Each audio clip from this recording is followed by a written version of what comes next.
Okay, good morning, everyone. My name is Karina. Today I'm here with the Radical Imagination Fellowship. I need to stop saying so I'm just nervous a little bit, okay? I have the chance to do storytelling, podcasts, see a little bit of the Child Watch, everything with foster youth and transitional age youth. Today I have the honor of being a moderate for the panelists and just lifting up the voices. So we have three panelists, and they're incredible leaders who bring experience, passion, and vision to the foster youth and transitional age youth. So I want to start off with introductions. We have Elijah Washington would be our first panelist.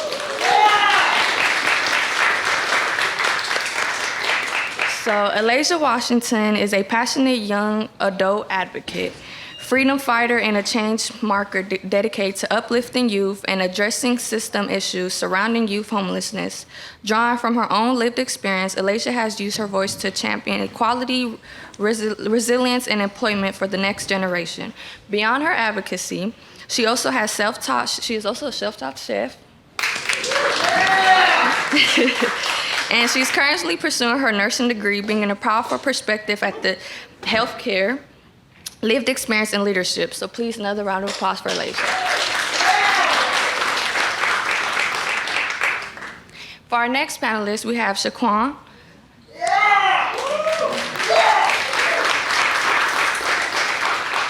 So Shaquan, who serves as a young programs assistant for the Brother Son Selves Coalition, where he works with 8 Los Angeles County nonprofits. Shaquan's work is deeply rooted in nonprofits, social justice, and advocacy for alternatives to criminalization and school suspensions to uplift boys and men of color.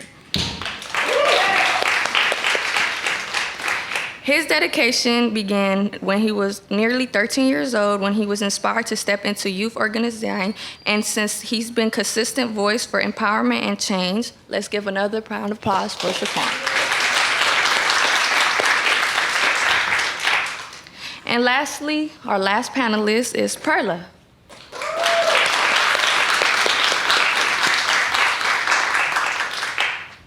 So Perla is a non-binary activist and a community leader who has been advocating for a lot of youth for over 4 years. Their work center of equality, mental health, LGBTQ plus identified, and systems of care for homeless youth. Through Crossroads organizing, policy advocacy, and building partnership, Perla has created spaces where young people have affirmed, supported, and been seen. Their leadership reflects resilience, compassion, and vision for justice rooted in lived experience. Let's give another round of applause for Perla.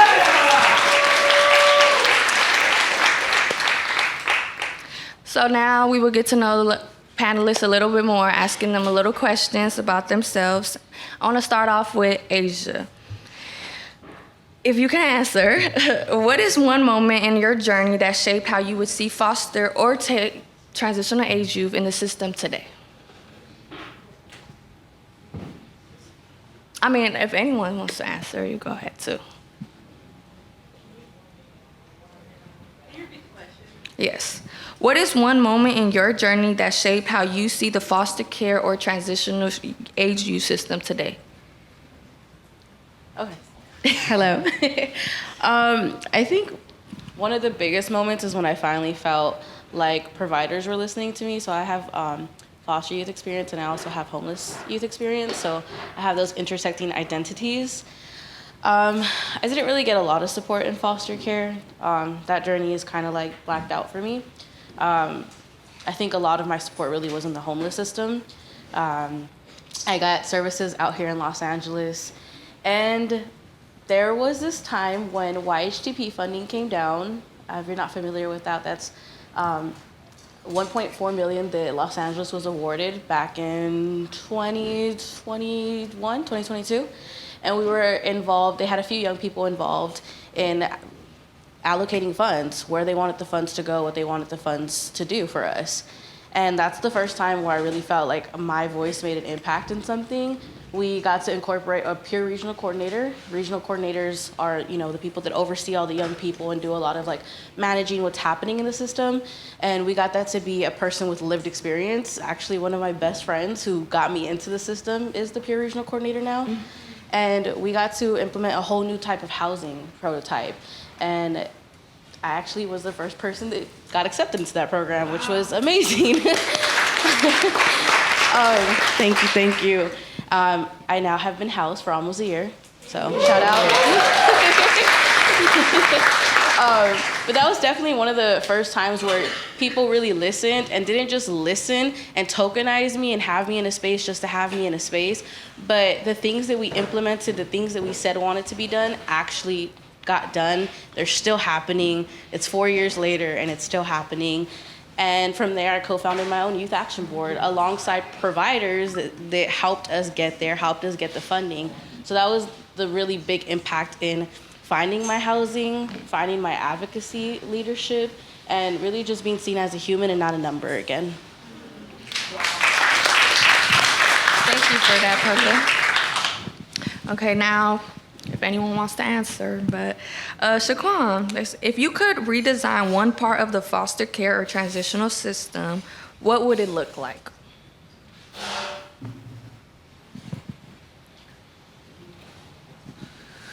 Well, okay, for me specifically, I'm gonna try to wind it up, but the one problem, especially because I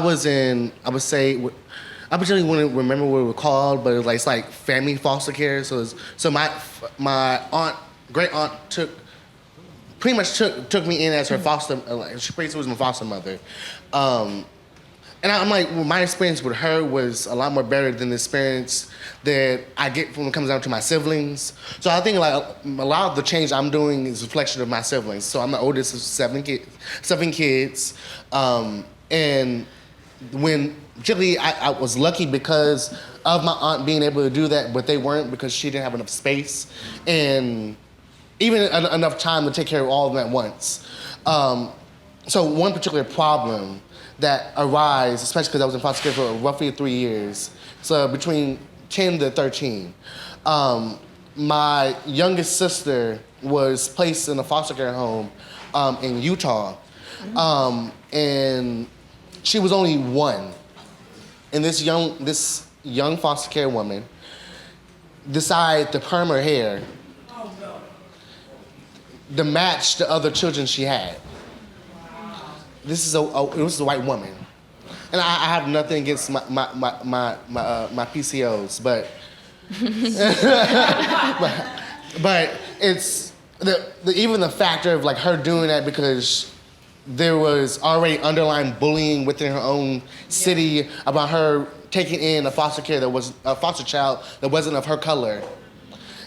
Well, and like her abiding to that and allowing is like, well, I know a lot of people have a problem with my black foster child having curly hair when it comes down to her showing up to church. So I'm going to perm her hair that match my other foster care kids because it gives more better reflection for me.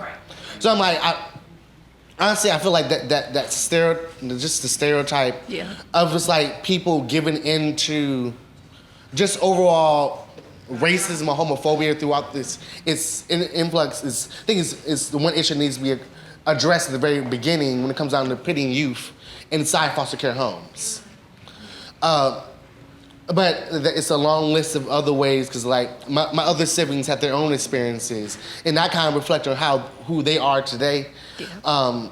But I could be here all day about this. We ain't got all that time, so so I'm gonna leave it at that. Thank you for that. That was deep. Okay, hopefully we can hear from Malaysia. Yeah. Can you share a time when a system either uplifted or failed you, and what do you wish had been a little bit different? I would just speak to my lived experience when I say that I don't have foster care background. So entering the homeless, well, basically, okay, so I became homeless at 18 in 2018. And I was homeless for about 5 years. I finally got housing in 2023, but I would just speak to that and just say thank you. I'm very privileged and very fortunate for that. But I would just speak to that and just say that like there were not a lot of resources for those who are not foster care. There are already not a lot of resources, but there are not a lot of resources for those that are not foster care youth. So basically, there were a lot of programs that I did go to that would just be like, well, we are we serve foster care youth, and so you don't qualify for this, but I can refer you to this program, or we can give you another resource. So like it was a lot of bouncing around in that aspect. I will speak to how I navigated that, and I finally did come upon a program where it was able to serve me and able to provide me resources, which is the program that I advocate for now, which is called Sanctuary of Hope. And yes, they have been a very big part of my life and just my upliftment and empowerment as a young adult and someone who navigated like system navigation, basically, because they have just poured into me and provided me with so many resources, so that I'm able to come up here and speak to you guys and come to these types of events where I can be an advocate and speak to what I've been through and basically come out of it and tell my story. So that's the beauty in it. Thank you for that. Is it okay to respond to that? Go ahead. I'm sorry, I don't really like mics. I'm struggling. I think like kind of like what you're saying, like for me, it reminded me of like how much self-case management we have to do. And I think that's a really big problem in the system, in all systems of any types of systems impact, whether you're, former foster, current foster, homeless youth, juvenile justice, anything having to do with the system's impacted youth. There's so much self-case management or peer case management involved, because sometimes it's just honestly due to a lack of knowledge that our system providers have and the people that hold power have, or the people that are supposed to case manage us have. I noticed like a lot of my peers struggle with like, gatekeeping. Gatekeeping information is sadly a part of the reality that a lot of us deal with. But I also noticed being an advocate in the space while receiving services, like literally living in a shelter while being like an advocate that, does housing justice, policy, housing rights, like just all these different realms of advocacy. I definitely noticed a lot of our entry level positions, a lot of our case managers literally just do not have the information they should be having. And I think that is where they fail us, but they're also failing themselves, like the providers themselves, the agencies themselves. And I wanted to speak to that because I think it's really important when we talk about accessibility, not only for the people that are our partners that are receiving services with lived experience, but our partners that are not at higher levels, that really it's on them to be sharing the proper information and the correct information and giving access to those who really need it so they can provide better services to their young people.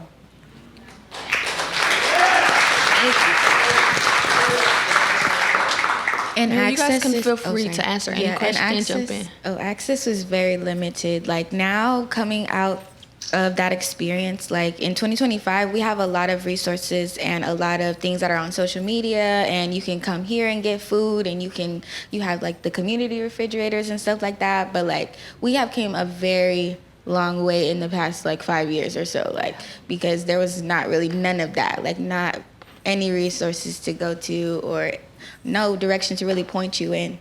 So I think that that's another thing that needs to be even more enforced, is just the accessibility to resources and just the word of mouth, just like she said, gatekeeping, not being afraid to tell somebody that's going through something where the resource is at, because why are we gatekeeping?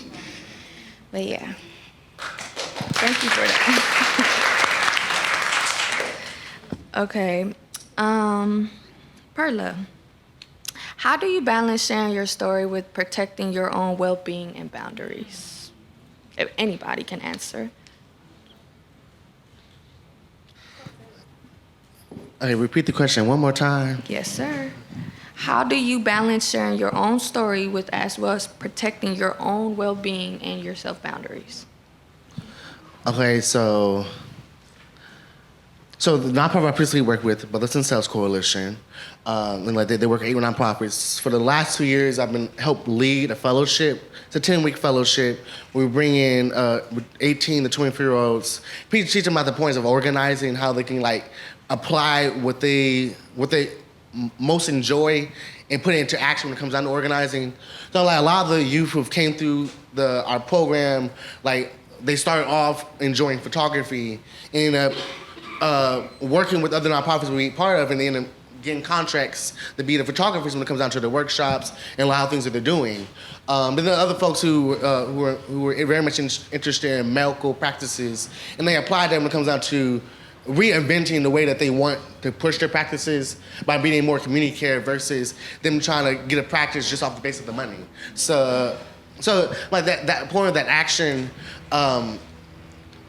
within these last 2 years, we've been applying wellness within our programming.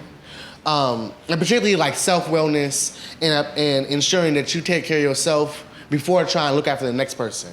I think within a lot of times within my point of organizing, like we always think about how can we help the next person when we're worried about things are going back home in our own lives.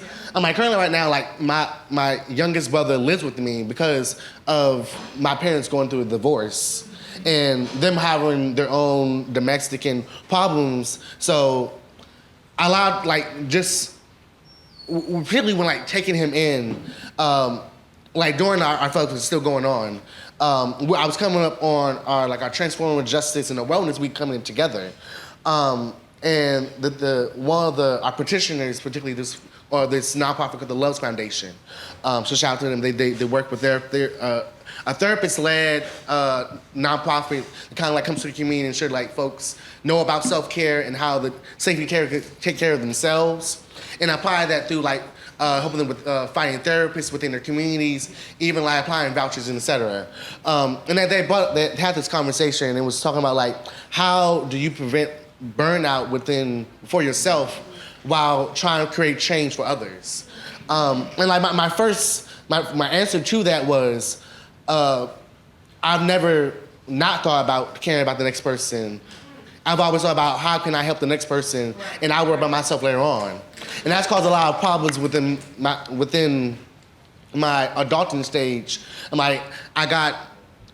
Even though I'm on slower doses of drinking than Mary Jane, but it was extremely hard during COVID, because I was like I was always on the ground trying to ensure that the youth had power and they were still being seen during COVID when we were in a part of America where our current president wasn't trying to ensure that Black and brown folks were not being displaced and sent to places that they do not even remember where ever even been to.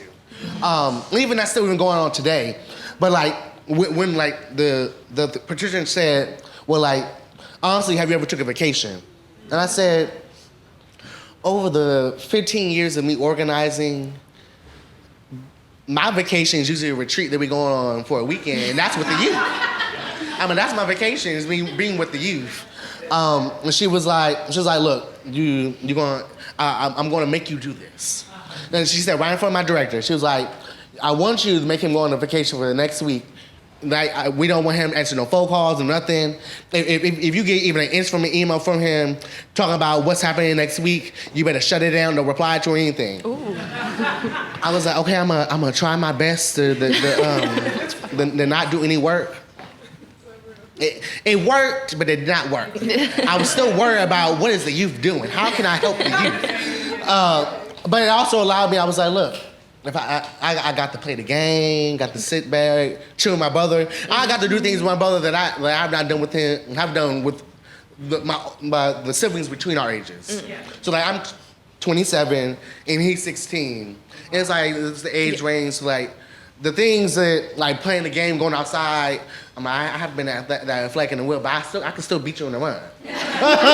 And there ain't no losing no track star. But he a football player. And he was like, look, if I beat you, you gonna owe me 100 push-ups. You gonna go to the gym. I was like, okay, well, we're gonna see what we're gonna see. I did win, but I cheated a little bit. I cheated. I cheated. I did trip him.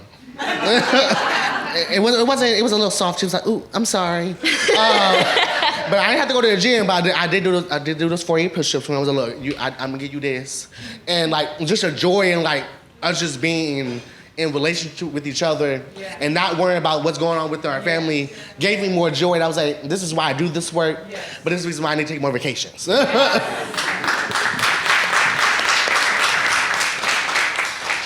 I mean, you want to take me or not? You want? Look, we can go to Cuba, Hawaii.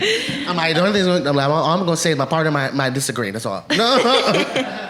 Okay, next question, and for anyone. What strengths or talent do you feel the system overlooks in us as young, transitional age youth, or homeless? Okay, I'm talking again. So I got ADHD, and look, it's very known. Y'all can see it. Like I love to talk. I love to move around.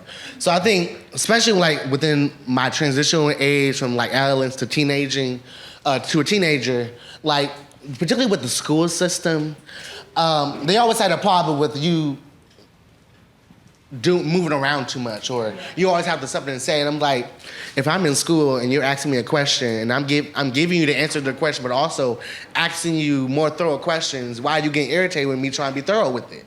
And that led to me a lot of times being kicked out of class because I love the debate sometimes. I love to debate the teachers. I'm like, especially when it comes down to history, I'm like, so this happened and this is how it went down, so how do we combat that when it comes down to how things are now?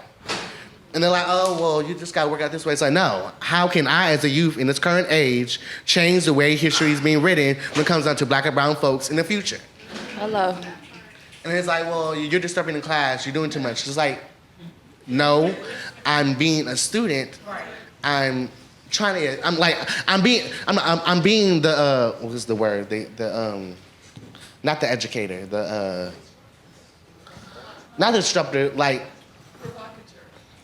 no, it's like you're being The devil's advocate. not the devil's. Oh, shoot. Like it's scholar. I'm being the scholar that you're asking me to be. Like there's all these books and saying scholar. So if I'm being the scholar and I'm trying to prove to you that I'm smart enough and educated enough to think about how can I change things, why can't you be the teacher to help me change that? Whether it's we're just reflecting on history. If you're saying that history is going to continue to be written, how can I impactfully make myself write into history in a positive way? Because I don't be there's no, I love, they say the main character in the movie. I don't want to be the main character. I want to be the innovator, the changer, the one that whether it was in the background, did some type of change, but still left a mark within that. But yeah, I think I lost the question while doing all that. I mean, I could ask it again. Yeah. Did anyone? Okay, it's the same question. What strengths or talents do you feel the system has overlooked in young people like us? So I'm not going to use the mic because I don't really like mics and I just keep jittering with it. Go ahead. I think for me it's a few things. I think it's to use it. Okay. Let me try this. It makes me nervous. I think for me it's like the resilience. You can't silence us. How emotionally tapped in we are. I think those three things are really big in advocacy and really big in our journeys and who we are as people. And I think it makes a lot of people uncomfortable that serve us, a lot of our elders uncomfortable. And I think they all really go hand in hand with each other because we're not silent. So that means our emotions come out, right? And we're like, okay, we're gonna always ask a question because we want answers. And I feel like a lot of people are used to not asking because what happens is that your kids, you shouldn't be heard, you should only be seen. That very much plays into services that we get as young people. And I think that plays into peers, then peers think that, like they only want to listen to their elders then, and then you have like peer-on-peer adultism, and you know, that's where a lot of that comes into play. And I think since we always want answers and we always are like, no, but that doesn't make me feel good. No, but that, like, we're just tapped into everything and we're not going to take no for an answer. We're not going to take, oh, I'll let you know next week. Or like, oh yeah, we'll talk about it another time. We're like, no, like, give me a time and date, give me this, give me that. Like, we are demanding what we should have. We are demanding what we should have. And it makes people so uncomfortable because a lot of people didn't grow up like that are now serving us. They didn't get the opportunity that they should have had to do those things, to ask those questions, and to be heard and to be seen. And I think for us, that's what makes us so powerful. And a lot of people just can't sit with it. I literally am doing a needs assessment right now, and I sat in a room with providers yesterday, and one of the providers that I've known for years is like, oh yeah, I would love to do that, but we can't do that because this person has to do this, and then they have to get trained in order to do that. I said, actually, 4 of us on our youth action board are already trained. Actually, we can do that. And it was a constant like, no, like there's these barriers. And I was like, no, just listen. Like, this is literally how we did it. And one of his colleagues in the room is our coordinator. And she was like, oh yeah, they're all trained to do it. Like, what are you talking about? And it's just like that moment of like, just listen for a second and you'll hear what we're trying to say, and you'll hear that it's actually possible before you automatically say no, no, no, no. I love that you guys use disruptors because I love the word disruptor. I love disrupting. People are always like in the room like, oh my God, Perla, shut up. And I'm just like, no, because I don't agree with you. Like, no. So I would just definitely say those things are so big. Like, we don't stay silent, and it could be annoying sometimes. But in the advocacy world, in lived experience world, it is the most important thing when you do not allow yourself to be silenced. Yes. Period.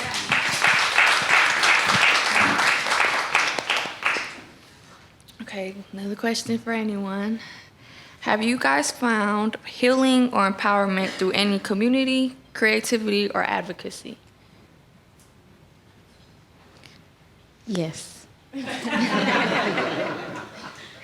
So within Sanctuary of Hope, I'm very fortunate to have, like, they have a therapist. So navigating like survival mode and everything, coming out of homelessness, domestic violence, and everything like that has been a great help to me because just talking through, like, you never really know that you need therapy, or you never know the purpose that therapy will serve you until you really go through it. And so I think that I wouldn't really be here today without that aspect of the program. And then I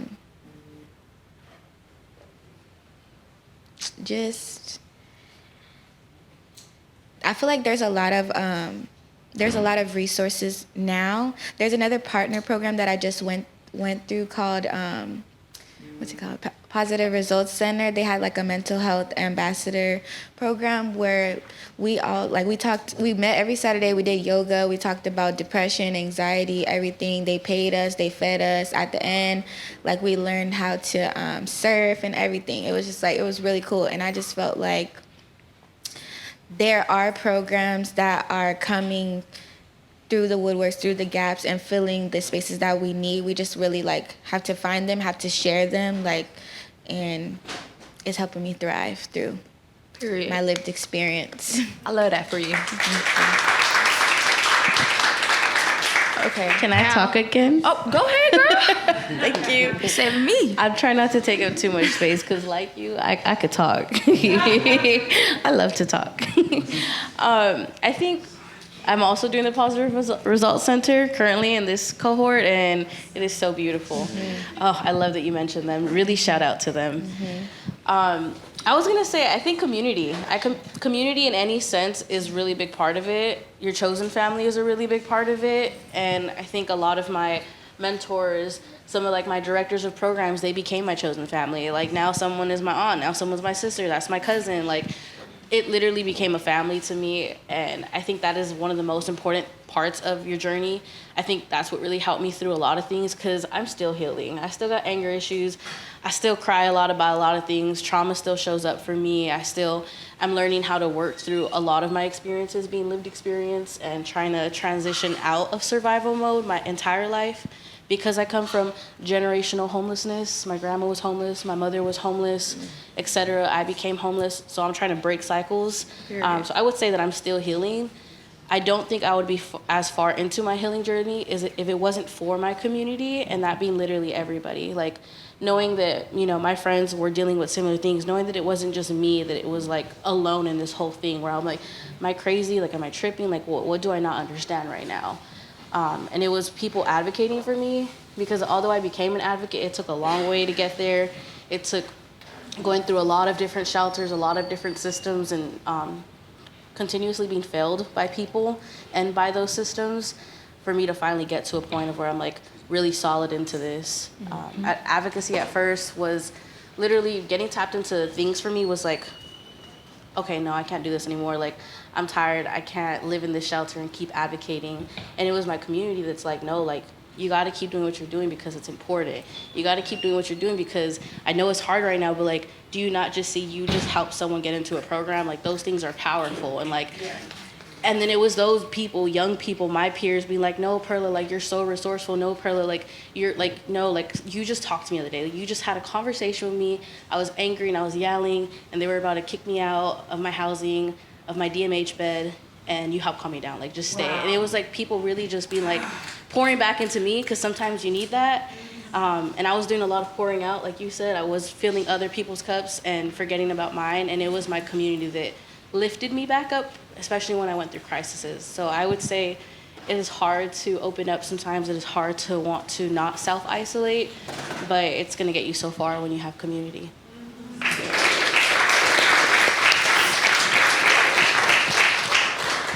Thank you for that. If it's okay, I would like to hear from all three of y'all. Looking back, what kind of support or resource do you wish you had at a younger age that could have changed your path? You guys can think. Looking back at a younger age, I'm very like in tune with inner child and childhood, my own childhood trauma. So like I already know, like, but I think that like how Perla was explaining community, I think that it's a big part of my childhood lack, that I didn't have those people even in childhood to show up for me. I didn't have people with resources, like she was also explaining that she's a, what are you saying, generational home? I'm a survivor of that as well, because my grandmother and mother went through it. So it was just like didn't have a family unit to even fall back on. So it was just like so many different things. But I think that just unity, lacking unity and lacking that support system, and just my family was like really hard too. So it was always like, you better do it, and you better you know better, like don't be no dummy, like it was never really like, okay, like this is how you figure this out, and okay, I'm gonna help you, I'm gonna hold your hand. So like even like getting kicked out, and that started like my own individual homeless journey. So it was just like community, unity, still working on that aspect as I go, but yeah.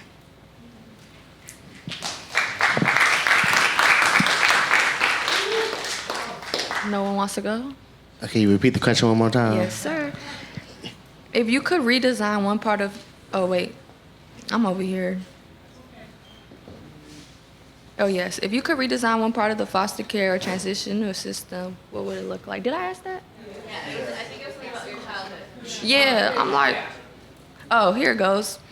I'm so sorry. Looking back, what kind of support or research do you wish you would have had at a younger age that could have changed your path?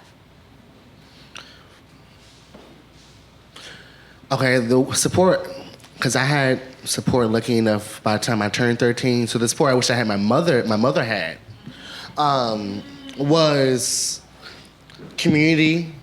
And like she did have a couple friends, but the one major thing about my mother is that she is dyslexic. So she doesn't learn fast. It takes her a while to learn. And she was bullied from a very young age, so she kind of had to,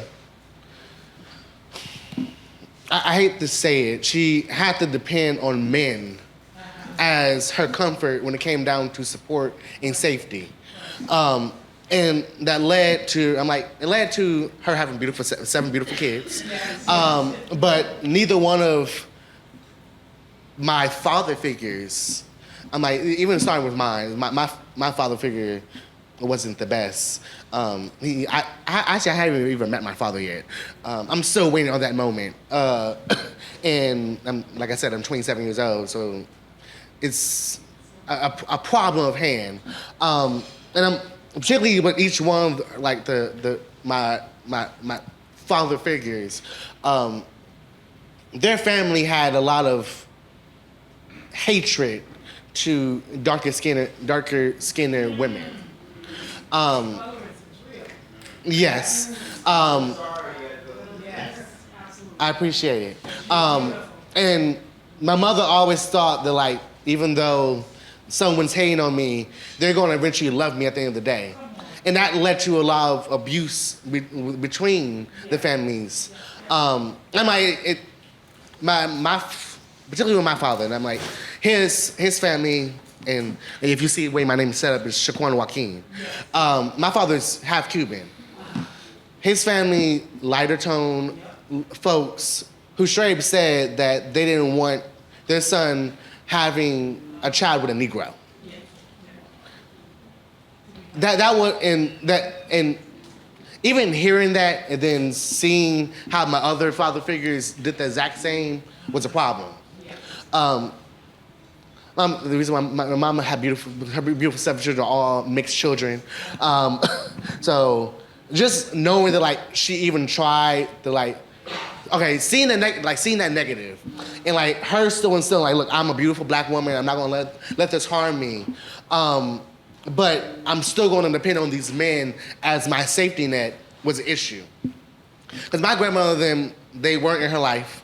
Like, my mother's from Louisiana. She came down here at the age of 15. No, she came at the age of 15? She came down here at the age of 5. And then she went back for a year and then came back to California. It's been here ever since. But it's like, that support system for her family wasn't needed, wasn't there. And then the men she was leaning on for that safety and care wasn't really there. And that led to a lot of problems within her life, and her kids growing up that in the very beginning stages, knowing that they needed to lean on themselves and that they had no one to really lean on, and then pushed out and displaced through foster care. I'm like, I was the only lucky enough child to stay within the family. All the rest of them were pushed to foster care across the country and weren't brought back to my mother until half of them were between the ages of 14 to 18. Wow. And they had already missed 5 to 10 years of time with my family. But I always knew about I knew about my siblings, and lucky enough my youngest brother was the only one raised by my mother properly. But it was if my mother had that safety net with her family being there, or even people within her community who actually positively liked her as a person and weren't trying to use her as a way of a game, was definitely, I think definitely necessary. And it's that's a different issue when it comes down to transitional housing for women of color. Especially when they're and this is speaking on homelessness and shelters. My mom went through a lot when it came down to her trying to get back her children. And her, particularly with the family not being there to help, it led to her having a very tough skin. A very tough skin when it comes to the meeting people and talking to others. So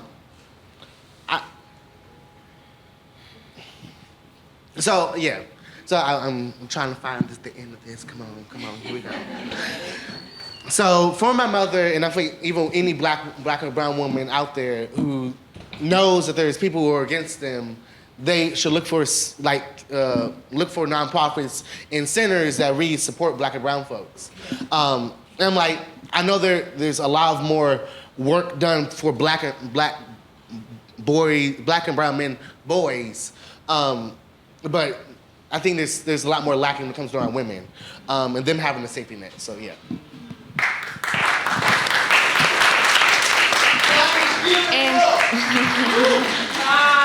Thank you for that. And now I want to move on with Q&A, questions and answers. And now we have Dwayne. He will be walking around with the mic. So if you guys have any questions for the panelists. Oh, get the mic. No, get the one in the pen. So if anybody has questions, you guys can raise your hand.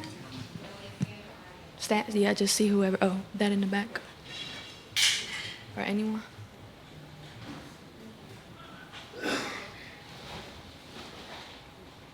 Hello? Okay. First of all, thank you all for sharing your stories and experiences. Yeah, as it's been shared and mentioned, like, so important for us advocates to hear from youth directly.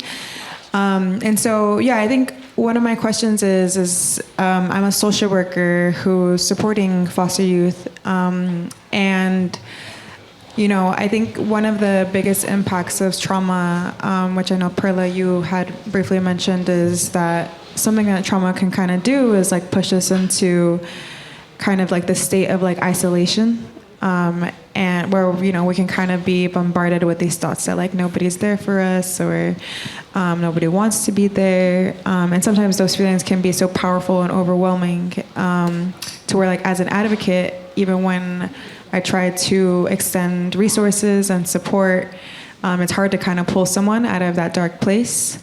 And so I'm curious, like, as an advocate, what can we do when a youth is in a dark place and it's challenging to reach them, challenging to support them, how to help in that moment? That's a good question. I'm really big on tapping back into our humanity of it all. I think when it comes to us as young people being in dark places, and honestly, a lot of people, sometimes people want us to feel better. It's okay, you'll be okay, it's gonna be okay. And sometimes we just need someone to sit there and just resonate with us. Like, just sit here and be like, it's not okay.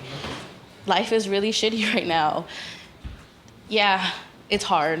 You can be mad, you can be sad. Like, validate our bad feelings, or not our bad feelings, but validate our not so great feelings. Because I think a lot of people focus on wanting us to get out of those places, and sometimes we need to go through them to get over them. You know, sometimes we need to sit with the darkness for a little bit to actually see the light. And I think that's where a lot of people kind of just want to push us to be okay, and sometimes we genuinely just can't keep masking. We can't keep code switching. We can't keep doing all these things to make everyone else feel better, because sometimes people do that so much because they feel uncomfortable. You know, yes, they want to help, but also they feel uncomfortable with their people being so in the dark.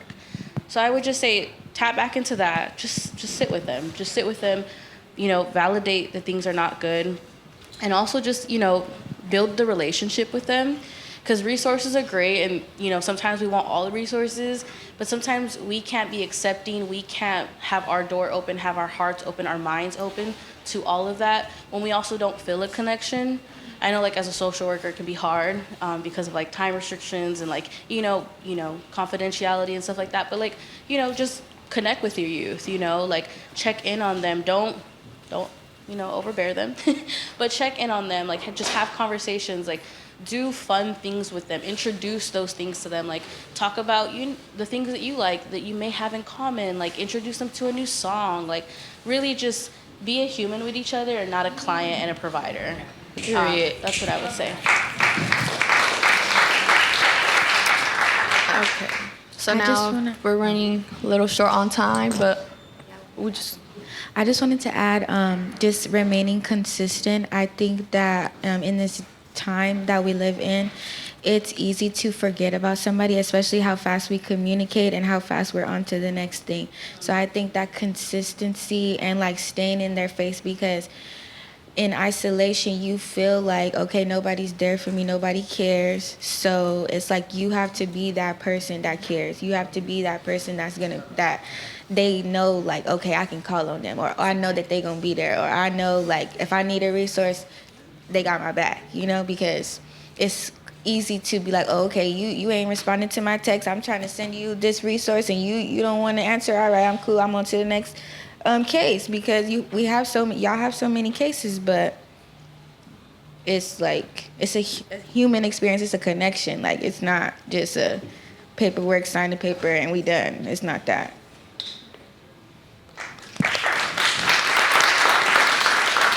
okay. So we're running a little out of time, so we have 2 more questions. No, I'm just lying. Oh, yeah, we need him to pick it up.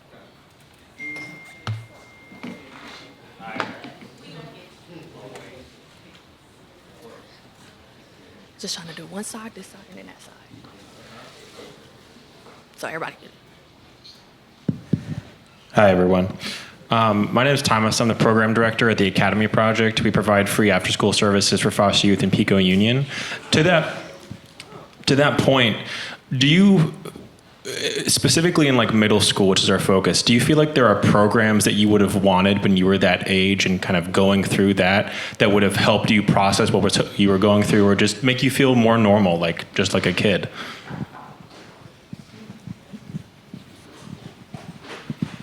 Oh.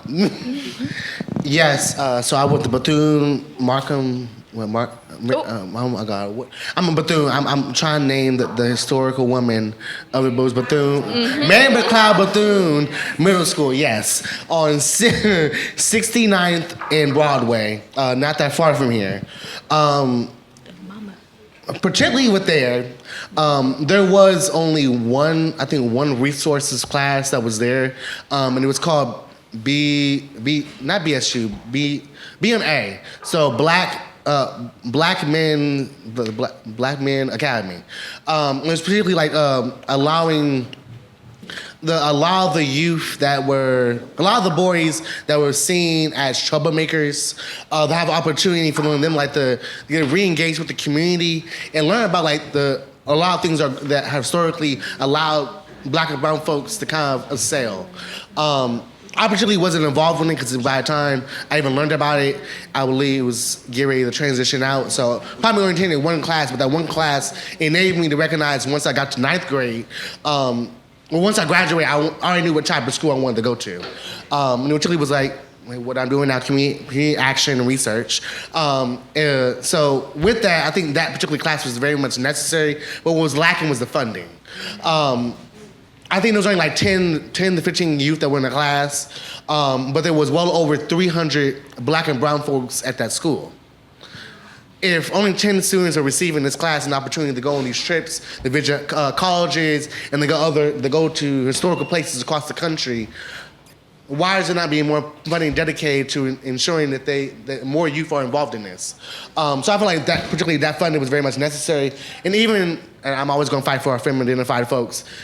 A class particularly allowing a lot of our young women to learn about the early stages of teenagehood. It comes down to feminine care, as well as how to manage their cycle. Because I think a lot of youth at my school were part of the foster care system, or like their family didn't particularly have like a proper mother figure within their family. Because just to be honest, just across the freeway, the women that they seen that they seen representing the community are sex workers. Because on the other side of the 110 freeway is Figueroa. It's particularly known for a lot of Black and brown women being out there on the street selling their bodies, because it's the only way they know how to care for themselves, because there is no proper woman out there. So a class would be provided for women on all the things to deal as a woman, as well as a support system, is very much necessary. So yeah. Okay, and we have time for one more question. Oh, sorry. I'm so sorry. Yeah, she gotta go. Oh, there will be more Q&A. I was just trying to get that middle and, yeah. First, I wanted to express gratitude to you three for sharing such vulnerable parts of yourself and the stories of your family. We don't take it lightly that, that could be challenging, but we just really appreciate you sharing this space with us. Also in encouraging us to either continue or in ways that we need to recognize that we can do better by young people that we're serving. My question is, what are you most looking forward to in the future, or is there something that you're excited about as it relates to programs you're involved in, advocacy work you're doing, or just where you are in life? Okay. Right now, what I'm most excited about working with Sanctuary of Hope is right now we have the privilege to be putting together a documentary, so I'm working on that. Thank you. The documentary is surrounding like the foundation of the civil rights movement, how it got started, and like the really unknown, untold stories of it and everything like that. So we had taken a trip down to Alabama where we were getting interviews from people that were like basically the foot soldiers of the movement and stuff like that. So I'm really excited about that. We are putting that together currently, and we have a conference in November to showcase it.